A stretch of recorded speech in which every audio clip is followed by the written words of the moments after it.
গ্রহণযোগ্য নির্বাচন আয়োজনে দলগুলোর দায়বদ্ধতার লিখিত অঙ্গীকার চাইলেন প্রধান নির্বাচন কমিশনার এএমএম নাসির উদ্দিন। বলেন, ইতিহাস সাক্ষ্য দেয় ভোট সন্ত্রাস করে টিকে থাকা যায় না। সকালে ভোটার দিবসে 2024-এর চূড়ান্ত ভোটার তালিকা প্রকাশ করেন তিনি। সপ্তমবারের মতো এলো জাতীয় ভোটার দিবস।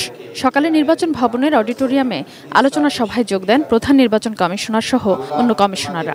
মাননীয় প্রধান নির্বাচন কমিশনার প্রধান অতিথির বক্তব্যে সিইসি বলেন, ইতিহাস সাক্ষ্য দেয় ভোট সন্ত্রাস করে প্রকৃতপক্ষে জেতা যায় না। ইতিহাস সাক্ষ্য দেয় ইলেকশন ইঞ্জিনিয়ারিং করে, ভোট সন্ত্রাস করে আপাত দৃষ্টিতে জেতা যায়, কিন্তু আখেরে নিজের জন্য, দলের জন্য, দেশের জন্য সর্বনাশ ডেকে আনতে হয়। আখেরে টিকা যায় না। কেউ এই জাতীয় উদ্যোগ নেবেন না, কেউ এই জাতীয় চেষ্টা করবেন না। মত দেন, গ্রহণযোগ্য নির্বাচন আয়োজনে দায়বদ্ধ থাকা নিয়ে রাজনৈতিক দলগুলোর কাছে সম্মতি নিতে পারে ঐকমত্য কমিশন।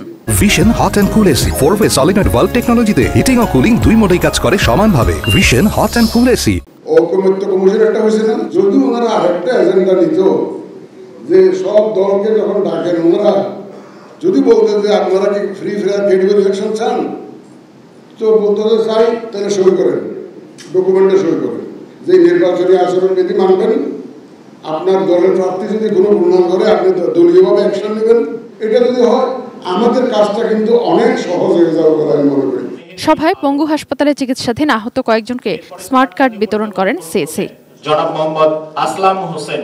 নির্বাচন কমিশনার তাহমিদা আহমদ বদ্ধ ঘরে নয়, খোলা মাঠে ভোট আয়োজনের প্রস্তাব দেন। বিগত বিতর্কিত নির্বাচনগুলোর দায় মূলত বিগত কমিশনগুলোর, বলেন নির্বাচন কমিশনার আনোয়ারুল ইসলাম সরকার। আরেক কমিশনার আবুল ফজল মোহাম্মদ সানাউল্লাহ বলেন, ভোটে কারো কর্তৃত্ব দেখতে চায় না ইসি। রুদ্ধদ্বার রুমে যদি সেই ভোট অনুষ্ঠান করি তাহলে কি সেটা স্বচ্ছ হবে? চুরি বাটপারি দেখতে চায় না, ছিনতাই, ব্যালট পেপার সরিয়ে দেওয়া ইত্যাদি দেখতে চায় না, রাতের বেলায় সিল মারা দেখতে চায় না, কোনো কর্তৃপক্ষের কোনো প্রভাব দেখতে চায় না। বিগত সময়গুলোতে যে নির্বাচনগুলো হয়েছে এটি কেউ বলবেন না যে ভালো নির্বাচন হয়েছে। আমি মনে করি এর কোনো দায় বা নির্বাচন কমিশনের। এর আগে সকালে নির্বাচন ভবনের সামনে দিবসটির উদ্বোধন করেন সিইসি। উদ্বোধনী অনুষ্ঠানে 2024-এর চূড়ান্ত ভোটার তালিকা প্রকাশ করেন তিনি। 12,37,32,274 এটা আজকের দিনে ভোটার সংখ্যা। Sadia Afroz, ATN news, Dhaka.